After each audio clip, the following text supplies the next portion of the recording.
আচ্ছা, তাকে কি কুয়েটের মেধাবী ছাত্র বলবেন নাকি এক ভয়ঙ্কর বিকৃত যৌন দানব বলবেন, যার লালসার শিকার থেকে বাদ যায়নি শিশু থেকে ষাটোর্ধ্ব বৃদ্ধাও?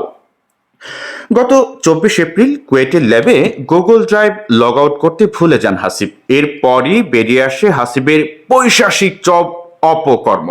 আপস আপস দেখা যায় ড্রাইভে ফোল্ডারে ফোল্ডারে সাজানো কয়েক ডজন ভুক্তভোগীর আপত্তিকর ছবি আর ভিডিও। নিজের ছাত্রীদের ট্রফি হিসেবে ব্যবহার করা এই ধর্ষক আড়ালে পালন করত এক দ্বৈত জীবন। ধরা পড়ার পর বেরিয়ে আসে আরো অদ্ভুত সব তথ্য। পাপাচার শেষে নাকি 20 রাকাত নফল নামাজ পড়ে অনুতপ্ত হতো সে। ধর্মীয় আবেগকে ঢাল বানিয়ে চালিয়ে যেত এই যৌন বিকৃতি। এ নিয়ে বর্তমানে ক্যাম্পাসে তোলপাড় চলছে। সাধারণ শিক্ষার্থী ও বিশেষজ্ঞদের দাবি, কেবল বহিষ্কার নয়, প্রচলিত আইনে যেন তার দৃষ্টান্তমূলক শাস্তি